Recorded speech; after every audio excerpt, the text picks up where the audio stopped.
Bonjour à toutes et tous, bienvenue dans les coulisses du Grand Lyon. Mon invité du jour, Gauthier Chapuis, bonjour. Bonjour. Vous êtes adjoint au maire de Lyon à la végétalisation et l'alimentation, mais surtout coprésident du groupe écologiste à la ville de Lyon. Alors qu'est-ce qui s'est passé depuis dimanche? On imagine que vous êtes enfermé dans différents bureaux à négocier un accord avec les autres forces de gauche.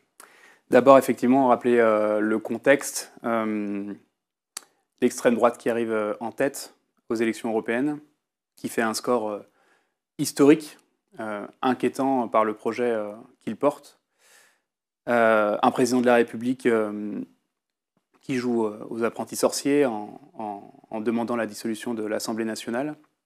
Donc deux blocs finalement, un bloc d'extrême brutalité, un bloc d'ultralibéralisme qui se disloque, qui se dissout, et puis des forces de gauche appelées par les citoyens et les citoyennes dans la rue, dans les urnes, à se rassembler, à faire l'union. Et c'est à ça, finalement, que nous travaillons depuis dimanche soir, dans la nuit, hier, et puis hier soir, un accord est trouvé, un accord de principe entre les forces de gauche pour une union, un vrai front populaire et écologiste qui permettrait d'offrir une nouvelle voie, finalement, un nouveau bloc humaniste aux gens pour voter aux prochaines élections législatives. On va parler un peu du contenu de cet accord, mais avant, est-ce que vraiment cette union de la gauche est une bonne stratégie quand on voit que l'extrême droite est à 40% et que toutes les forces de gauche qui ont trouvé un accord hier, à 4, n'arrivent pas à franchir la barre des 30%? Ça veut dire que cette union-là est insuffisante. On est sur aujourd'hui une première étape, finalement. On est sur une estimation, on va dire, sortie d'urne, puisque les européennes viennent de se terminer, sans dynamique. Aujourd'hui, moi, je crois sincèrement qu'avec une vraie dynamique, sur un projet commun, avec des collectifs et des candidats, des candidates dans chaque circonscription qui vont faire campagne, eh bien, l'espoir, bien sûr, est possible. Bien sûr qu'il faut y croire. Moi, j'y crois. Je sais qu'on va y arriver et que finalement, c'est une voie qui va redonner un souffle, de l'espoir, un cap à tous ces gens-là qui pouvaient être perdus sur les divisions que l'on pouvait avoir.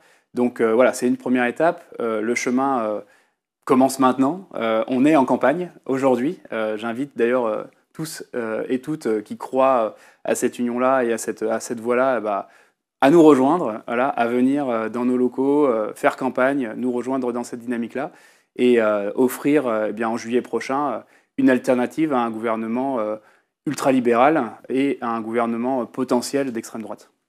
Le parallèle est souvent fait avec le Front populaire, mais s'oublier que le Front populaire s'étendait jusqu'au centre-gauche au moins. Là, c'est pas le cas, c'est une alliance qui est très à gauche. On a vu d'anciennes personnalités socialistes comme Bernard Cazeneuve dire qu'il faut trouver un accord avec le parti présidentiel. On va bien au-delà, hein, finalement, de simplement la gauche, comme vous dites.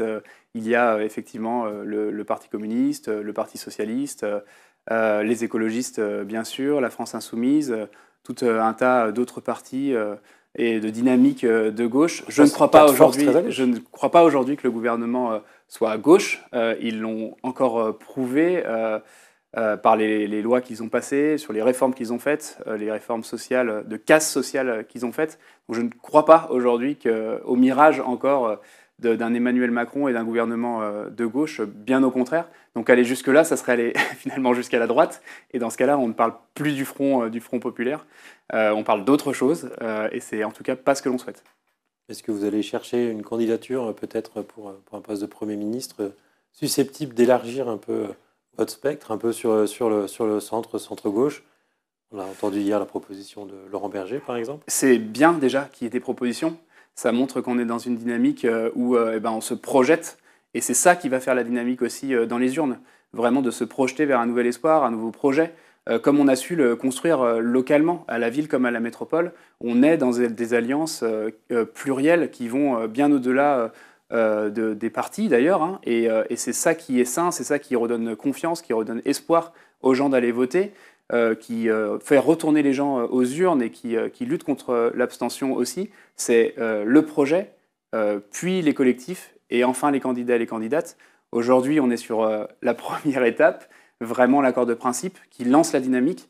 Moi, j'en suis très fier parce que finalement, c'est ce que l'on a fait localement et qui fonctionne, qui marche.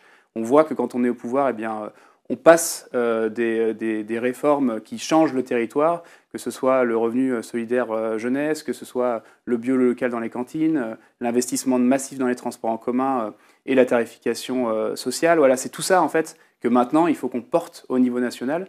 Et avec un projet qui redonne envie finalement, moi je crois qu'on peut avoir une majorité demain à l'Assemblée nationale. Alors parlons de comment ça va s'adapter cet accord au niveau local.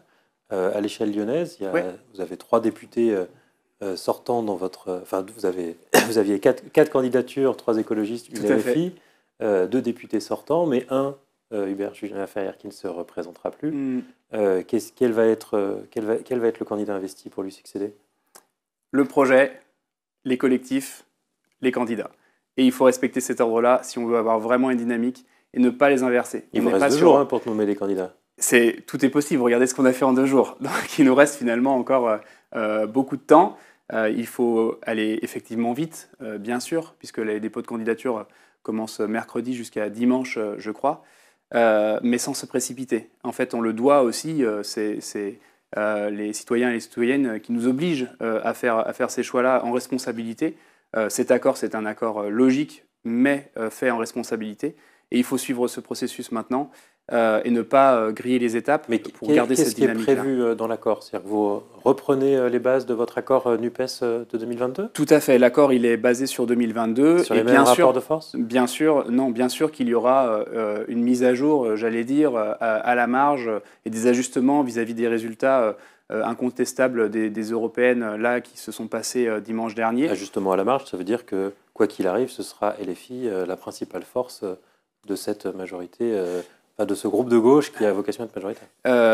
La France insoumise, il y a également le Parti communiste, les écologistes et sans oublier le Parti socialiste, Sur eux Place qui ont le publique, plus de sortants. Donc, qui, si vous partez sur les bases de la dernière qui fois, ont eu effectivement une élection favorable. Donc voilà, c'est ça, c'est comme ça qu'il faut rééquilibrer. Encore une fois, moi maintenant, ce qui m'intéresse, c'est de se projeter vers le futur, l'avenir.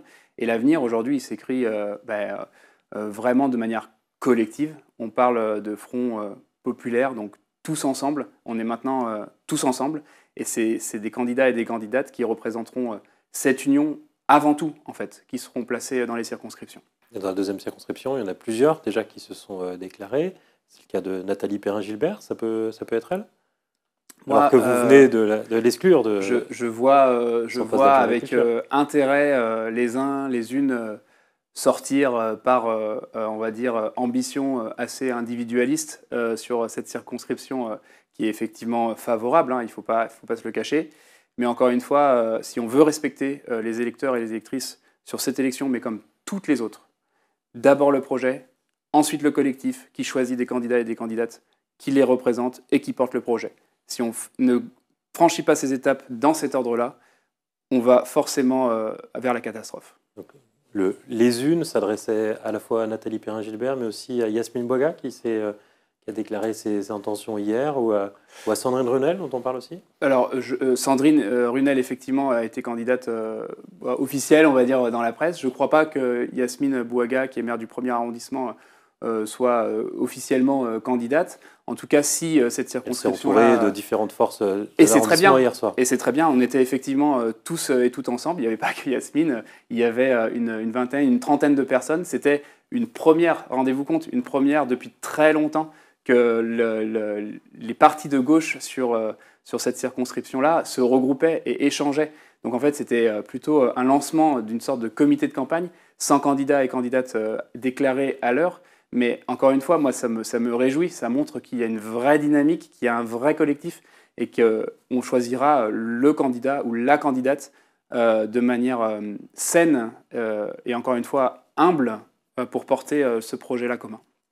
Et si on entend bien vos accords, effectivement, LFI resterait une force dominante au Importante, sein bien de la sûr. gauche. Ça veut dire Mais, que le prochain les- Premier ministre, si jamais vous gagnez, c'est Jean-Luc Mélenchon? Les élections l'ont montré également sur les européennes qui se sont passées dimanche dernier. C'est une force importante de gauche et qui compte effectivement. Après, sur la composition du gouvernement, sincèrement, aujourd'hui, on n'en est pas encore là. Il faudra par contre se poser la question très rapidement. Et encore une fois, il faudra se poser la question en fonction du projet Mais est-ce que que l'on ça peut porte. être Jean-Luc Mélenchon ou c'est un point de blocage?